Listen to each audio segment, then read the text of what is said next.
Hoy, lunes 8 de junio de 2020. Vamos a ver estos libros viejitos, son del 93, de 1993, de un programa que se dio en la Secretaría de Educación Pública para la actualización docente.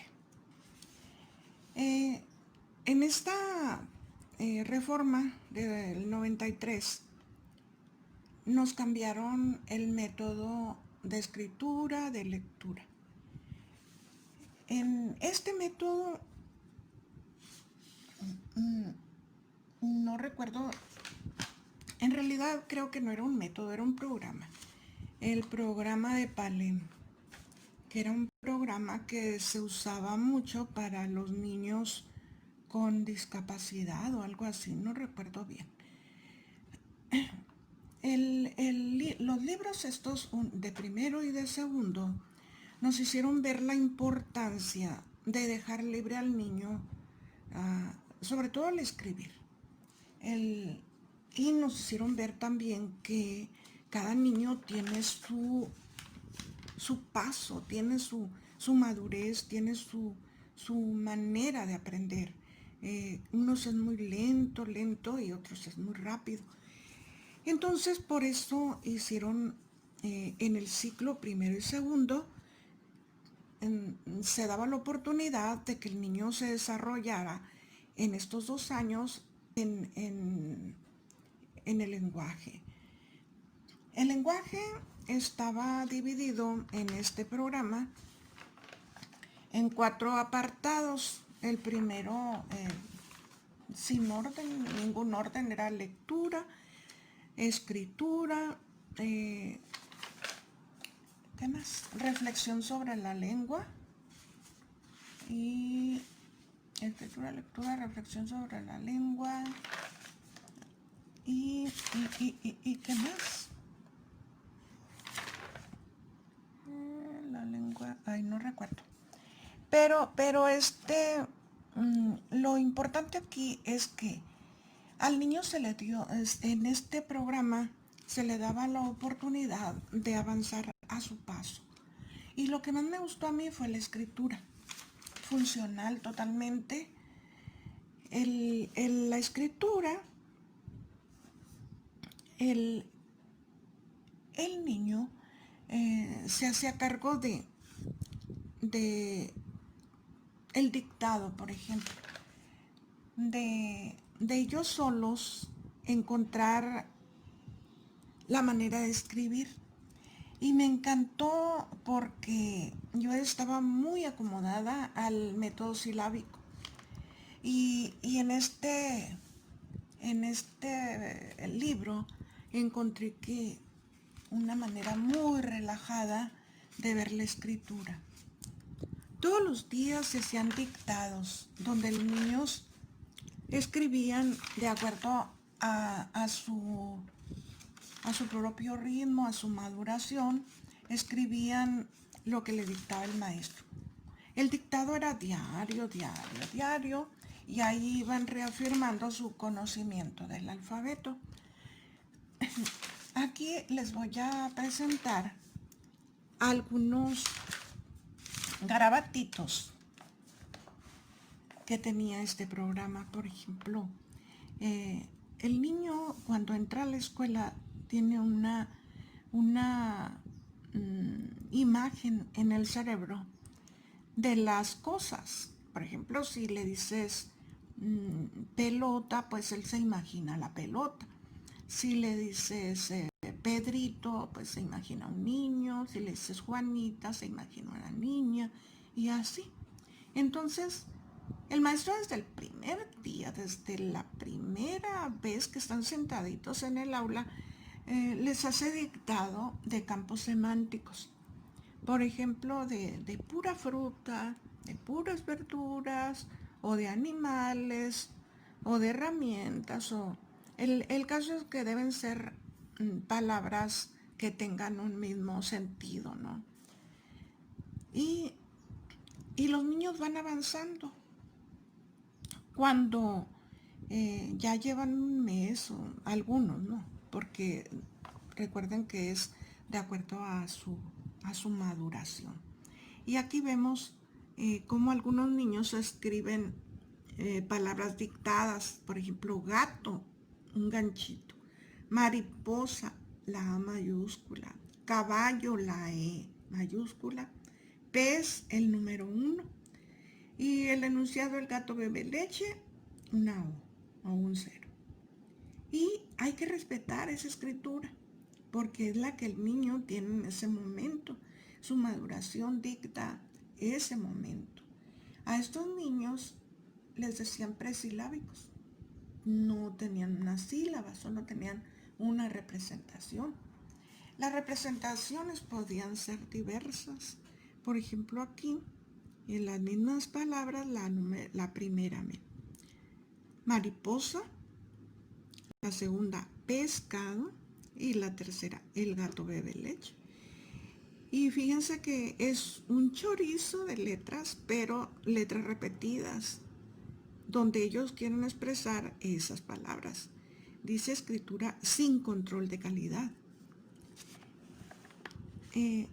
El siguiente aspecto de maduración ya son escrituras fijas. Las mismas palabras, gato, 3 letras. O ya no letras sino garabatos, mariposa, caballo, cebolla, piña. Esas son escrituras fijas, ¿verdad? Porque el número 8 lo ponen en casi en todas, la A y la O. Entonces, casi todo lo escriben igual. Luego, según la maduración, según el avance, escrituras diferenciadas serían las siguientes, donde las mismas palabras las escribirían de maneras, de letras diferentes, ¿no? Pero gato, por ejemplo, ahí está. Las letras son diferentes, diferenciadas. No sé qué garabatitos ponen ahí. Luego mariposa, caballo, pez, el gato bebe leche. Ahí está la escritura diferenciada. Y debíamos respetar la manera en cómo el niño escribía, pero estar conscientes de que iban avanzando en ese sentido, ¿no? De escritura diferenciada. Y luego ya entraban a las representaciones de tipo silábico. ¿Por qué? Porque una letra puede representar una sílaba. Escribe canica, canica. Y la T no tiene nada que ver con la K, ni K, la U. Y luego escribe para representar pato, una letra ahí que parece E y otra que parece Y. Esa es una representación silábica, de sílaba, aunque la letra no tenga nada que ver con la palabra.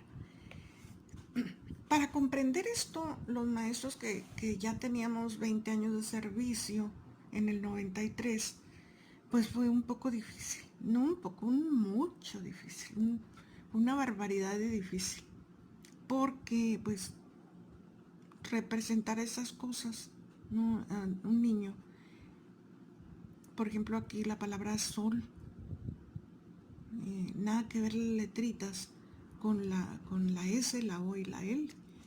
Y sin embargo, pues tuvimos que tirarnos de cabeza, aventar la toalla del método silábico anterior al 93 y adoptar este programa que se llamó PALEM.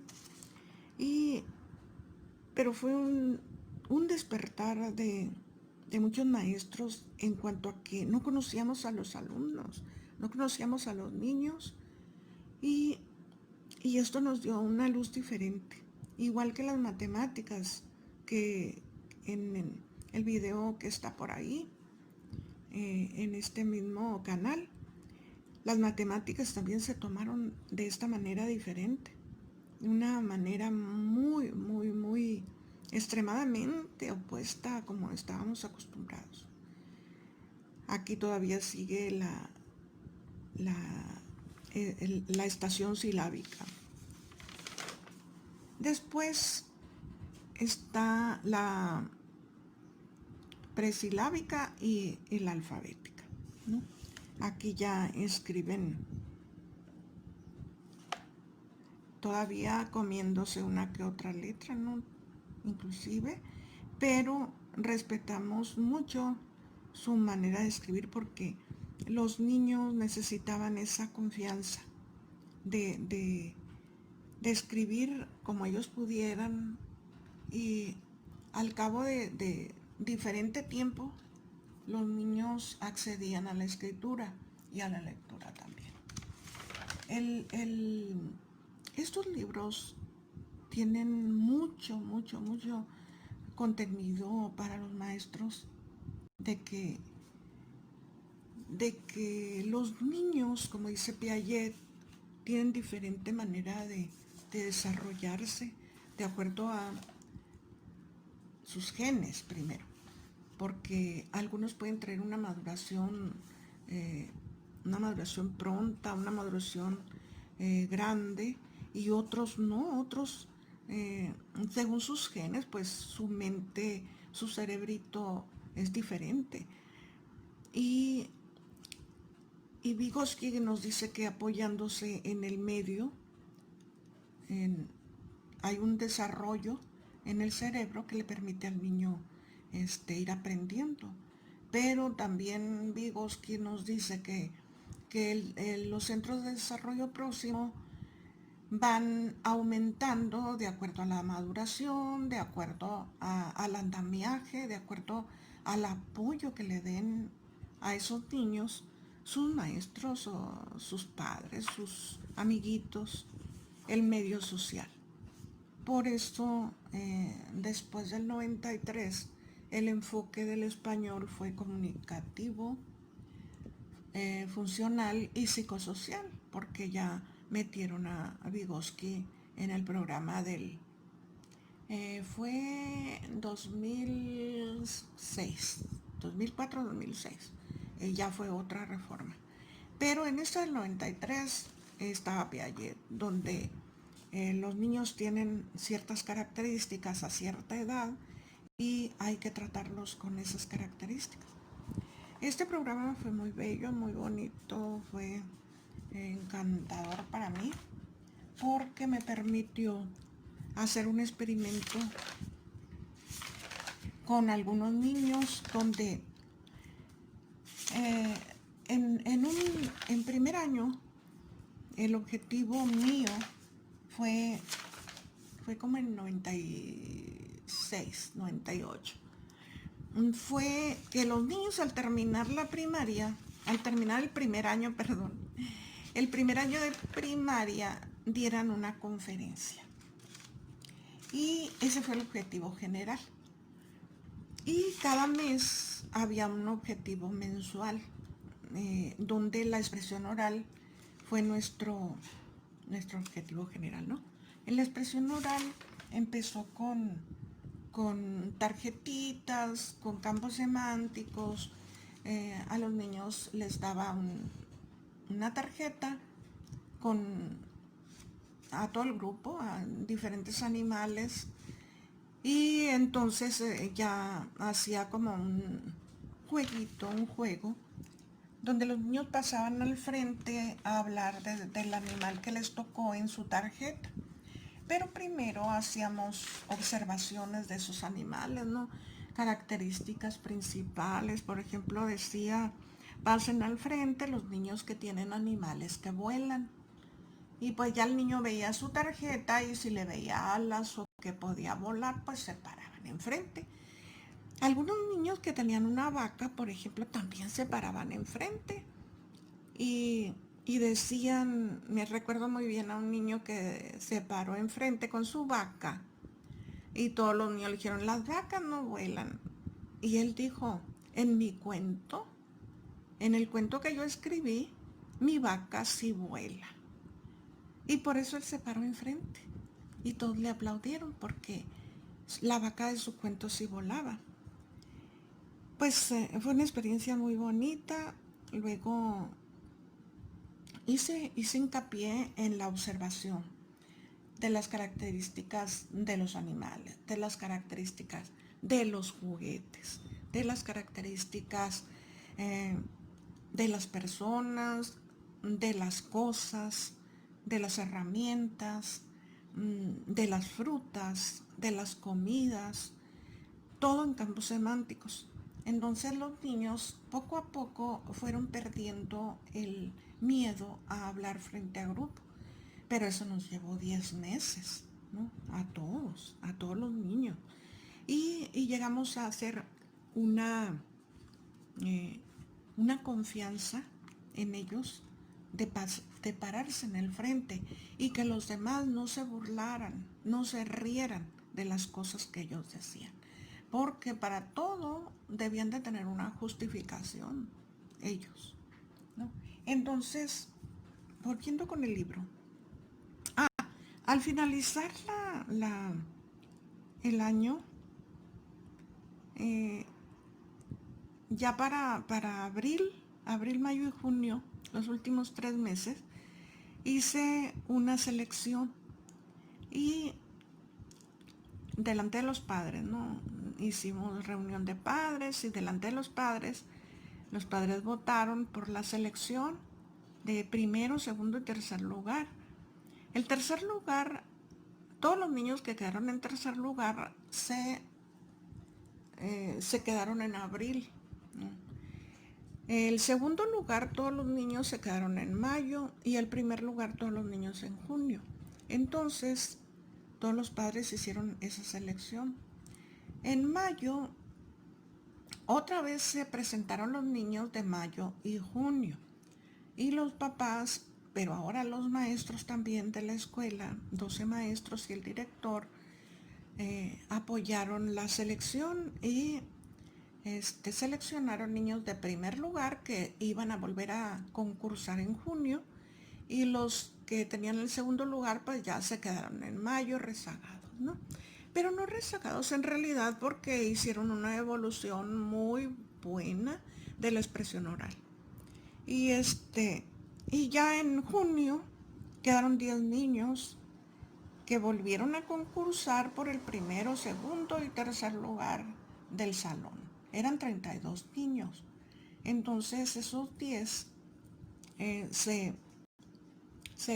enfrentaron, pero concursaron y quedaron 3. Esos 3 niños se volvieron a concursar y ya elegimos otra vez primer lugar, segundo lugar y tercer lugar. Los 3 magníficos estuvieron, magníficos, niñitos de 6 años y medio, 7 años, hablando 20 minutos y más minutos de un animal. Y el niño que ganó primer lugar habló de los dinosaurios. Y cuando hizo su presentación le dijo a los maestros, porque estaban los maestros y los alumnos, y los alumnos y los padres de familia en ese último concurso de primero, segundo, para elegir primero, segundo y tercer lugar. Y al final de su conferencia, el público les hizo preguntas a esos niños. Recuerdo muy bien una pregunta que hizo alguien ahí y le dijeron al niño que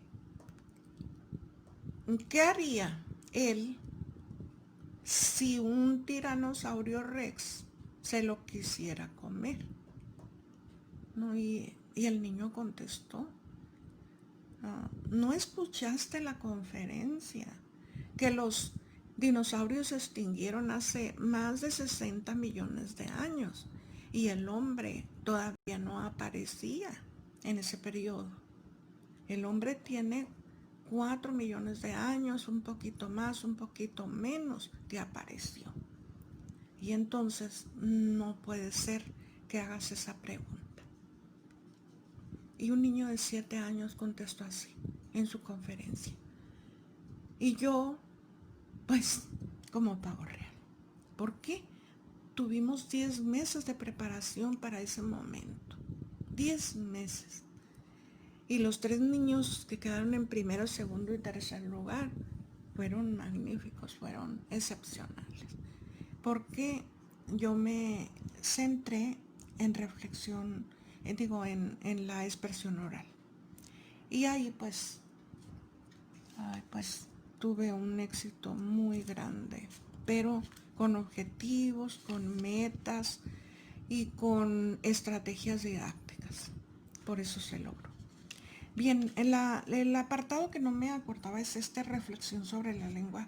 Es donde reflexionan sobre la ortografía, reflexionan sobre la concordancia que tienen las oraciones, ¿no? La relación sonorográfica, la segmentación, la ortografía y aparte también la reflexión sobre la lengua trae las clases de oraciones según la intención que se tiene, la puntuación y el léxico. Todo eso es reflexión sobre la lengua. Esta reforma del 93 a mí me gustó mucho. Como les digo, estaba incluida la lectura, la escritura, la reflexión sobre la lengua.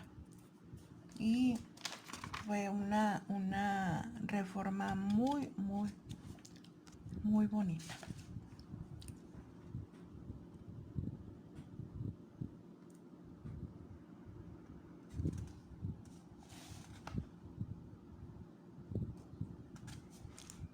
Bien. Bueno, pues aquí terminamos. Estos son 2 libros de esa reforma del 93. Muy, muy bonita reforma. Esta con la de matemáticas, con todas las áreas, fue una reforma muy, muy buena que tuvimos los maestros de esa época del 93. Pero yo ya tenía 20 años de servicio en el 94. Y pues 20 años dormida, como quien dice.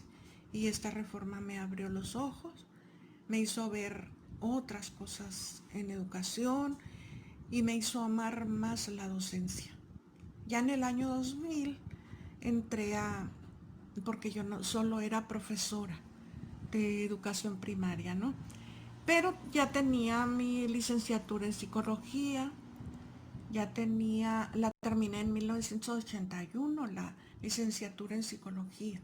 Y la licenciatura de ciencias naturales, pues la terminé en el 75.